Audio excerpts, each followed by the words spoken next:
Hi everyone, my name is Ann Hubert and you are joining us for our Yoga Kids Master Mentor Hangout. We are so excited to be here tonight. Yay! Thank you so much for joining us.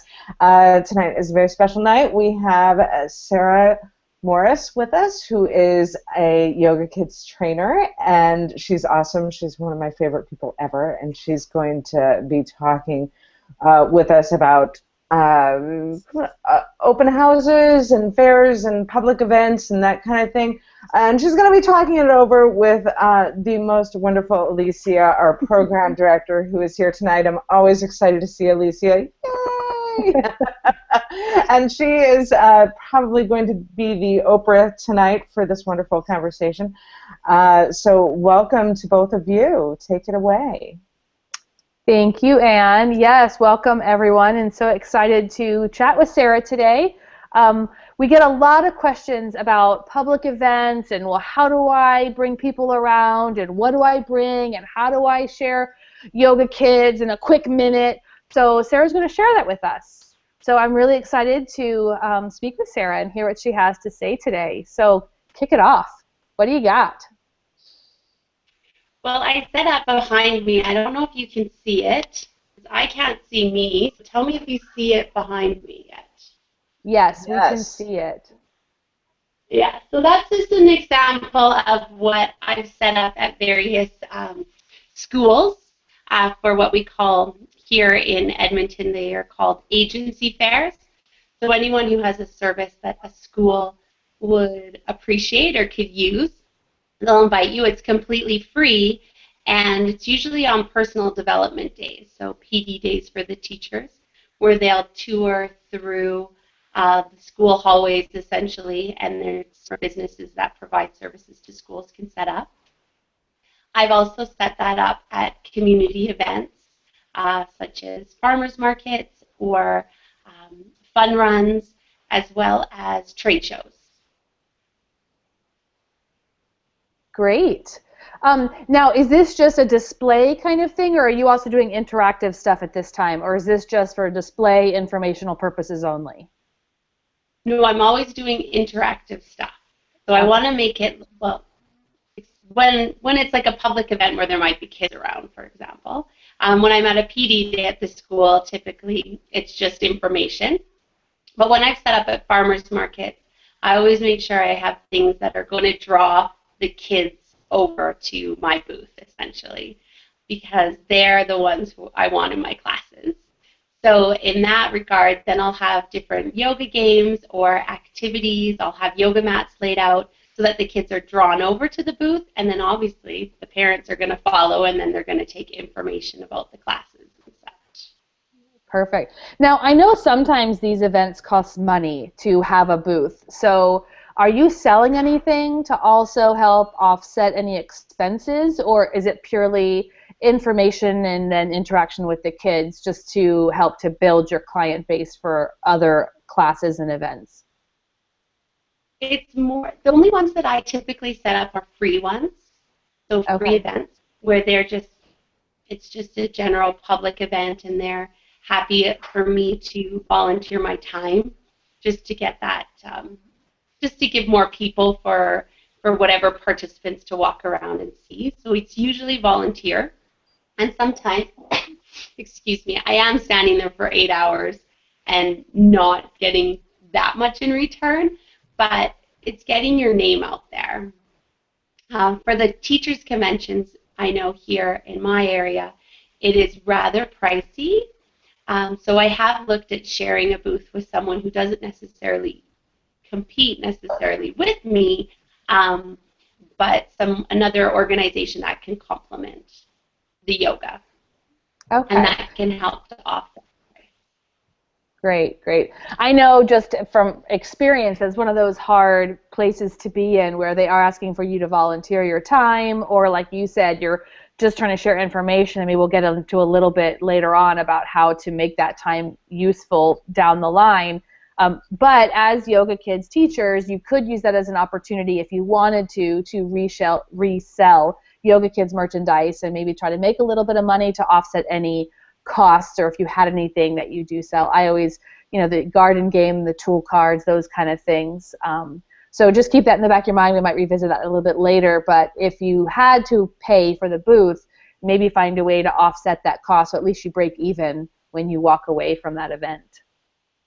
Oh, absolutely. Right. Yeah. All right. So tell us a little bit. I guess you kind of said the where, and I guess that kind of includes the who as well, right? Or you want to talk a little bit about the who? Well, I think it's important when you're setting up, because you are going to be spending a lot of time at whatever venue it is.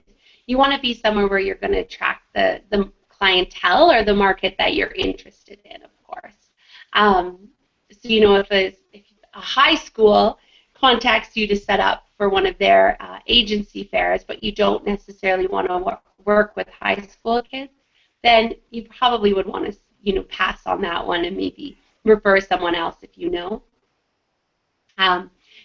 For me, I go to a lot of the preschool open houses, or they'll have like community open houses where all the preschools can kind of get together and set up their tables to promote registrations into the preschool. And so I've set up a table there because I love going into preschools.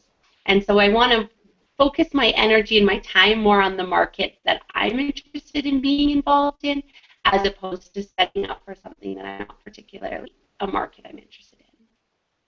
Right. Good point. Good point. And sometimes those events, you don't know who's going to walk through. So it might be, Well, exactly. you might have people of all different ages coming through. You're just not quite sure if it's not a, age-specific event that you are going to be at, and then you just kind of got to roll with it, and see what comes. Yeah, exactly. Your way. Great. I think you kind of covered a little bit about the how. We started to talk a little bit. I think I jumped the gun as far as when we're setting these up, on whether or not we're paying for booths or if they're free. Of course, everybody loves free. They love it when yoga teachers are willing to donate their time. So that's gonna be out there. And remember that you are worth it. That you are worth something. So yes, it's always great to volunteer and offer yourself if you feel the return is going to be there. If your exposure is going to be so great that you're going to get some good referrals, then yeah, it's great to volunteer. If it's something where you might not be able to collect information and you're going to be a little restricted, then it might not be worth your time. So make sure where you put your effort, especially if they're asking for volunteers or a free booth, that you are going to get something in return for your business, because it is a business and you want to make sure that you're sustaining that business appropriately. You can get sucked into free for a really long time if you keep on offering yourself out there. I typically, where I do spend most of my time, and I only do probably about 4 a year, is in the schools where it's free and they offer me to go there. And I'm getting potentially 500 teachers walking through. So to me, that's worthy of my time.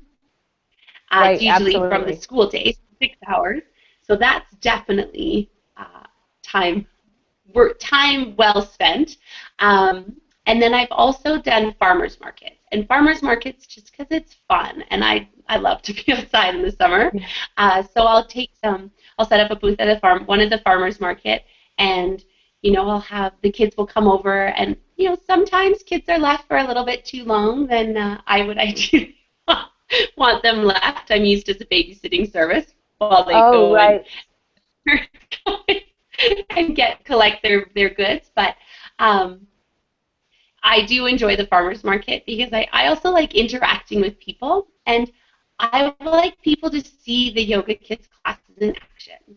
I feel that there's still YogaKids is so not necessarily really recognized, and so many adults, when they hear yoga for children, they're like, yeah, my kid's not going to do yoga. And it's like, well, no, they're not going to do your yoga class, but they're going to do a class that's catered to them. So anywhere where you can get out and you can do demos and show what a YogaKids class is like, that the return is going to be a lot more favorable to you, because they're seeing it in action. They're seeing the kids having fun. And the parents then will be like, oh, okay, well, now this makes sense. And I think the word of mouth is really what you need in order to really build your business. Can you say that one more time? I know on my end it kind of, you said, what was that last sentence you just said? The word of mouth. Word of Oh, mouth word is of mouth. what you Okay. need to build the business.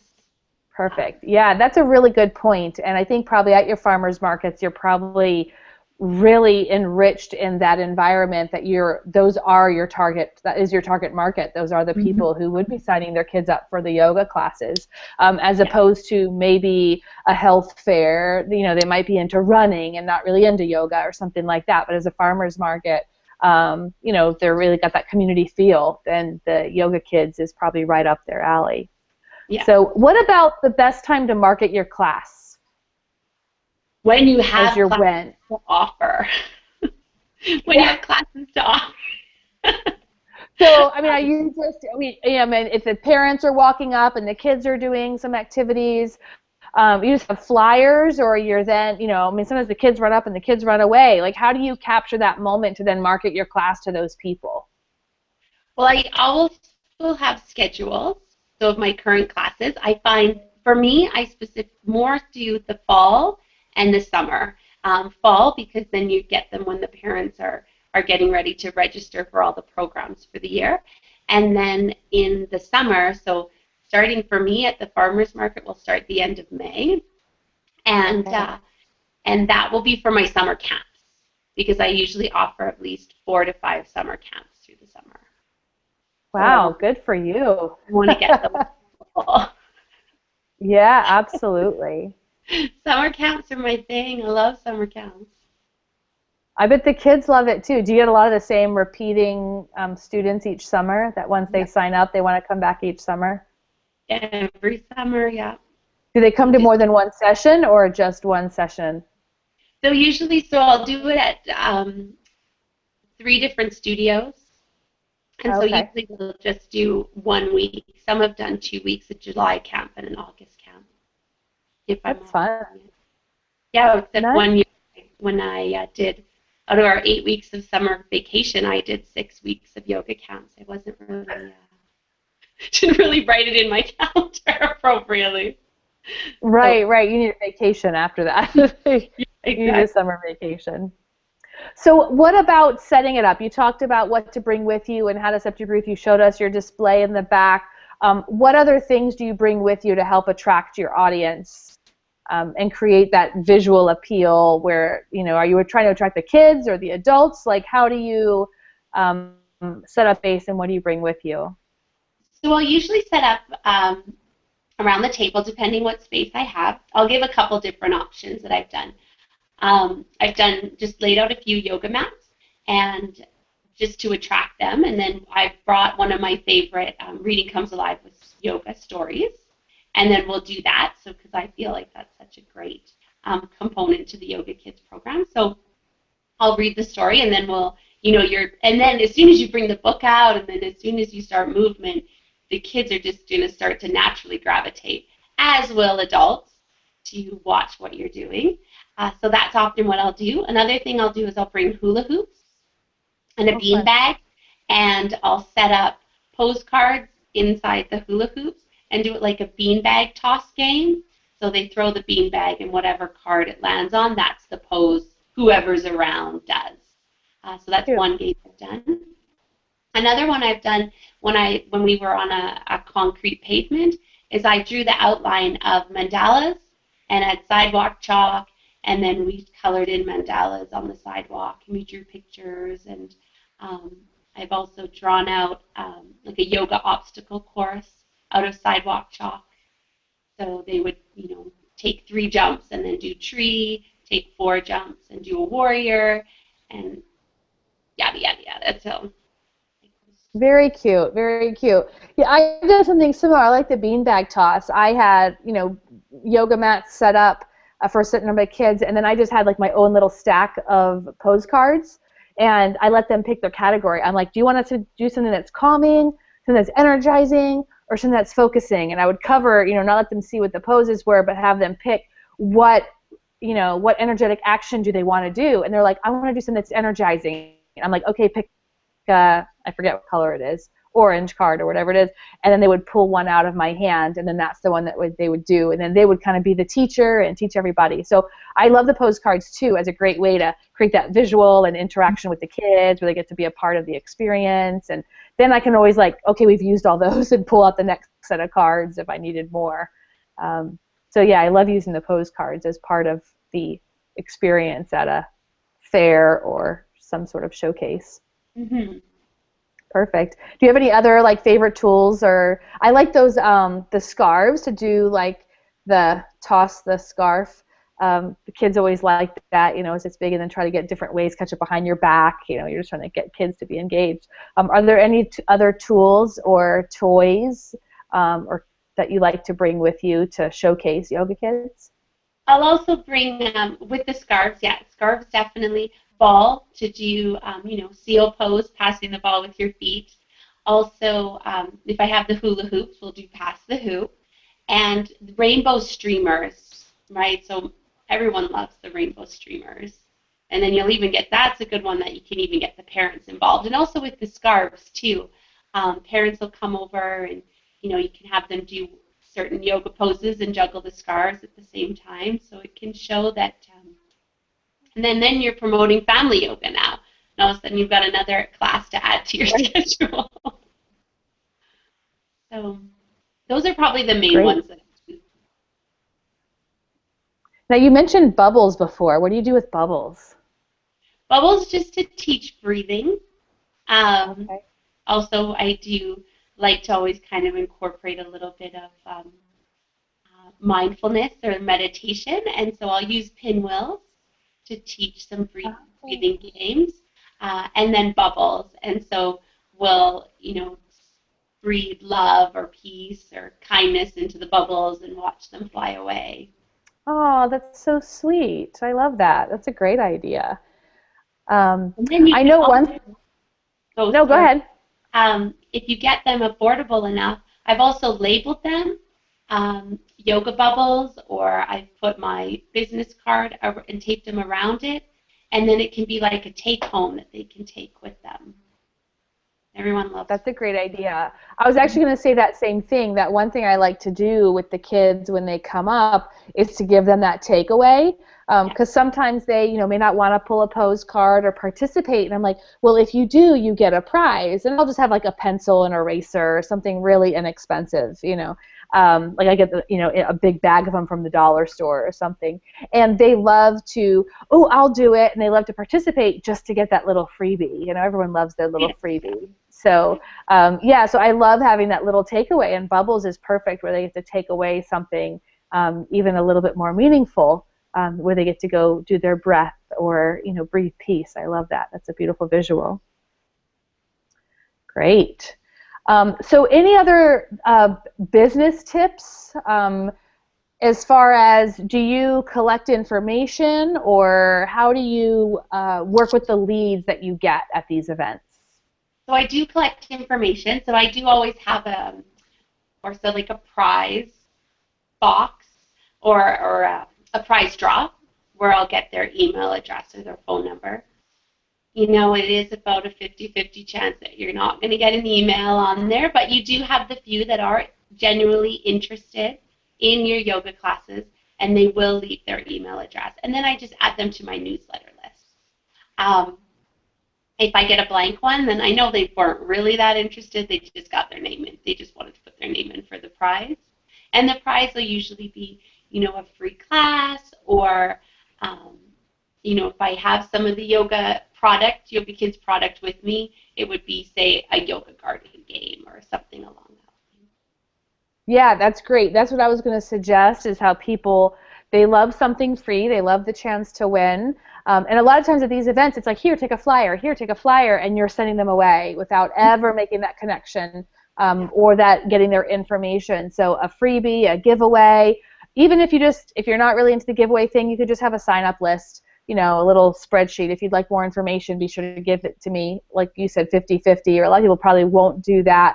But if you have a drawing, just sign it in here and you'll get a free class or a free book or something. You might get, you might get their information, and then you could do a little drawing, and in the meantime you collected maybe 50 or 100 new contacts that might, come to your yoga class or sign their kids up or come to one of your workshops or something. But just be building your lists. That should be the purpose of anything you do for your business, should be to build your list or to get new clients. So always have that end goal. Be able to make sure that when you do participate in something that you have the ability and the permission to collect information, because sometimes you go to these things and they're like, well, you can't do that. And it's like, well, that's fine, but do I have access to the list of participants? You share that list with me then afterwards, and then you don't have to do anything because they'll share that with you. So always be mindful that you can get that information when you leave wherever you are. And obviously the more dynamic and engaging you are, the more people come to your table, the more names and contacts and potential clients you'll be able to reach. Another great place, I'm not sure how many there are throughout the States, but Aviva, which is like the little girl Lululemon. Do you guys have that? Oh, right. Yeah. So they do. Not that many, but we do. Sorry? Yeah. No, I said I know of one in Orlando. I don't see it very many places, but I've only seen it a couple of places. Okay, well, if you're fortunate to have one in your community, they have what are called Sweat Sundays. And so they have a yoga teacher or dance, cheerleading. On every Sunday morning, they have someone new come in, and they teach the class. So, for example, this morning I was there teaching a 45-minute yoga class right in their store. So it happens before it opens. And I've taught probably a dozen of them over the last year and a half. And that's a great way because you're getting the kids. While you're there, you can leave all your business cards, and then they'll keep them out really essentially till they run out. The kids are doing the class. The parents are outside the store kind of peeking in, seeing what you're doing. And some of them give you a gift card at the end. Sometimes they don't. But so you are getting some reimbursement. But it is really a great way to really interact with the kids, and it's 45 minutes, and you're getting clients essentially that are actually really interested in doing the program. So that's something to look into. Yeah. One of those stores in your community. Those opportunities are great. Yeah, different. I'll have to go look into that. It's an hour away. My daughter would love to go. If they offer, I'll have to look into it, see if they offer that. Yeah. I'll put this out there while we're still chatting, Sarah and I. If you have any questions about, public events or trade shows or anything that would fall under that category, feel free to go ahead and write it in the chat box so we can address your questions while we're here live. And meanwhile, Sarah and I will just keep chatting about ideas that we've done or if anything else has come up within the events of our trade shows and marketing. I know I just saw a friend go up to DC for, I think I shared it on our YogaKids page. She went up to DC for a National Family Day at the National Museum, and they had a whole big yoga session one day. And they had, the room was a big ballroom, conference room, and there was all these kids, and they were sitting on those little foamy squares that work like a puzzle that you put together to floor a garage, or I used to have it in our playroom. And each kid had one of those little squares they were sitting on for their yoga, and it was really cute just to see a big room, probably 50 to 100, depending on the camera angle, of the kids all doing, they were doing sitting on your butt, with a wide boat pose, and it was just really cute. And I was like, how great that it's getting this kind of exposure to be doing yoga at these types of events, with family and children, and incorporating more wellness into their education. So it was a great visual to see. Yeah, and a lot of times too at fun runs. So a lot in the summertime we'll have different charity fun runs or fun events, and I'm finding that more and more of them are more family related than just adults going out to do a 10 to 15K run. There's the ones where they spray the splatter, the paint all over you, and the foam runs and stuff. And often if you can contact the organizer, you can set up a table, and you don't even have to commit to a certain length of time. You can just set up a table there, promote your stuff, and it's just giving you that exposure. You can set out some mats, and then it's not taking a lot of your time. You could take like 3 hours. You get to be in nature. You get to promote your business. I think there's lots of opportunities, but it's just a matter of contacting and making those contacts with people and asking, because I think most people generally want to support other people whose passion and drive is wellness for children.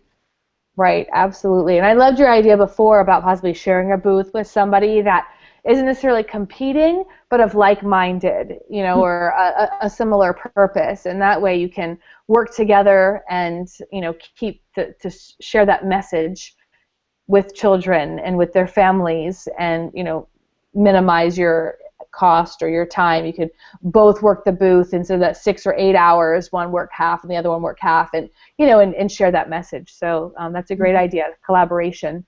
Collaboration is the key. Yeah.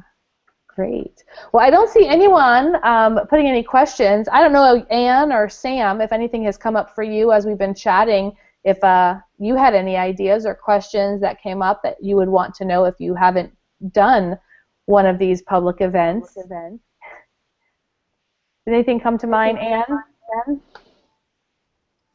Oh, look, there I am. No, not really. I mean, you really thoroughly covered it. I'm thinking, Sam, did we get any questions from our community? He's probably been swallowed by a 3-year-old. Sam isn't talking. So I was thinking, Anne, if you were walking through a health fair, what would attract your children to that environment or that table? What would attract my children? Or you. Yeah, music, whatnot.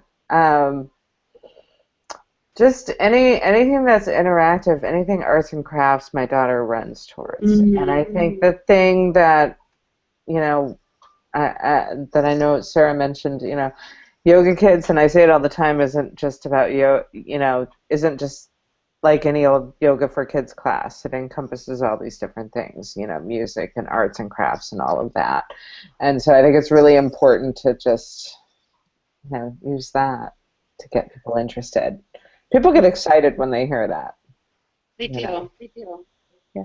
Sarah, when you mentioned having your schedule on a piece of paper, I had thought, wouldn't that be great if the flip side was a coloring page and colored that in at home, and on the other side is the schedule for mom. That's a good idea. Good idea. Very good. Double side, save paper, and get your schedule out there. Great idea. Yeah. So I don't see any questions out there. If you have any last remarks, any last ideas, any great ideas, or anything you'd want to share with the crew? I know it's hard more on the spot because we could probably keep on going, oh yeah, I did this that one time and it was really great, and I did this. Yeah.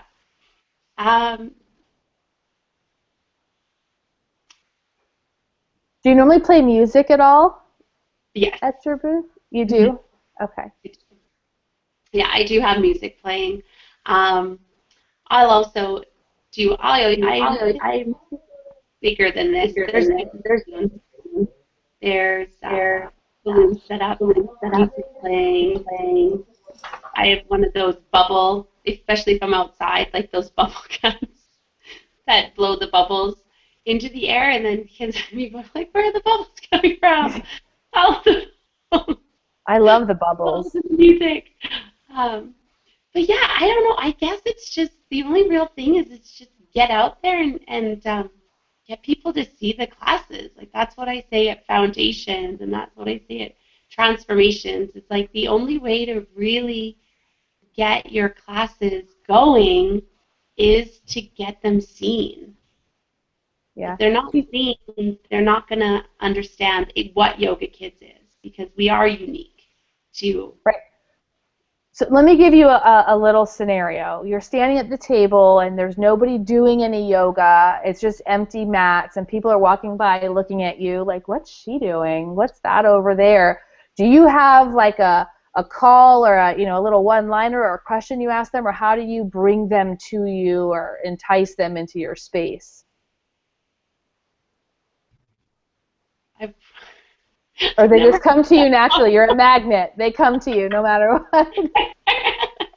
I'm just thinking, I've been in that space and they're walking by and I'm like, oh, hi, oh, do you know yoga? Like trying to like bring them in. Is there anything that you've used or that, normally brings them into that space where they want to try yoga or see what you have?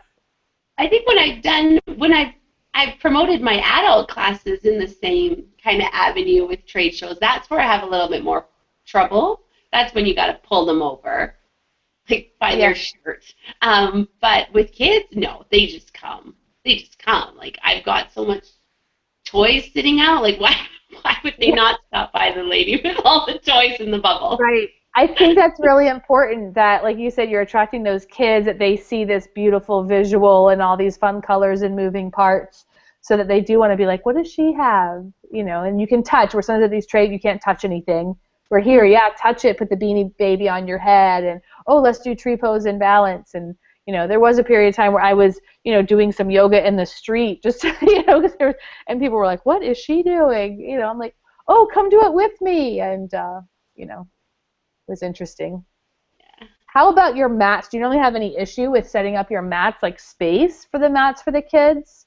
I bring half mats, so I have full mats, but then I also have, especially when I visit the preschools that I go to, I cut full-size mats in half.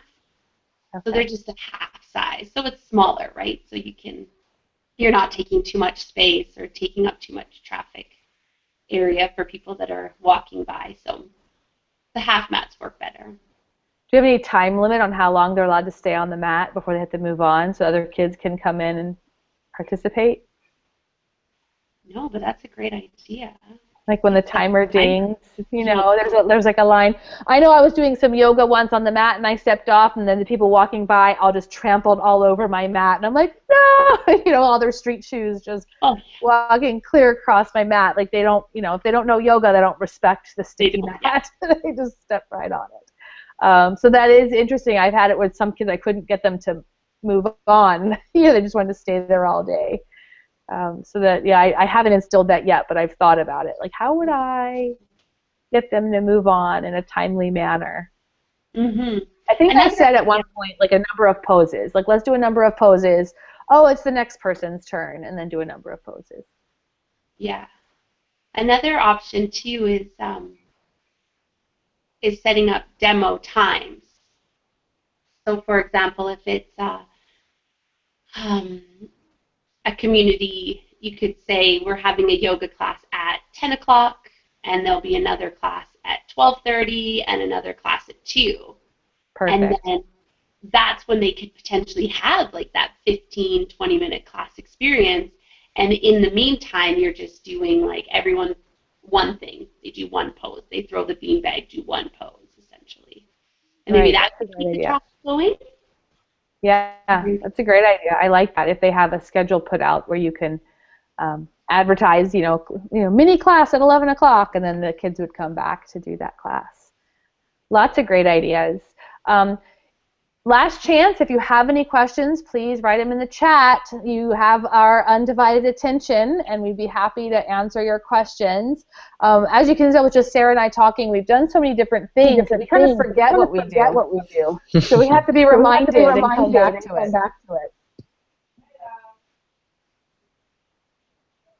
No questions. All right, Anne. No questions. Well, I guess that about covers it. Yay. Well, thank you for joining us, Sarah. Yay. Was I frozen the whole time? What's that? Has my picture been frozen the whole time? No. Oh. No, you're fine. It's frozen on my end. It's been a little jittery at times, technology. You said you're on a tablet. Mm-hmm. That's a little challenging. Well, I guess that's it. Thank you. You can always email chat with us at yogakids.com if you were just too shy to ask a question for Sarah, and I will get that question and get it answered for you. And this will be available in the Master Mentor Library very, very soon, so that you can view it over and over again. Thank you so much, and I think that's it. Bye, everyone. Bye, Sarah. Bye, Anne. Thank you.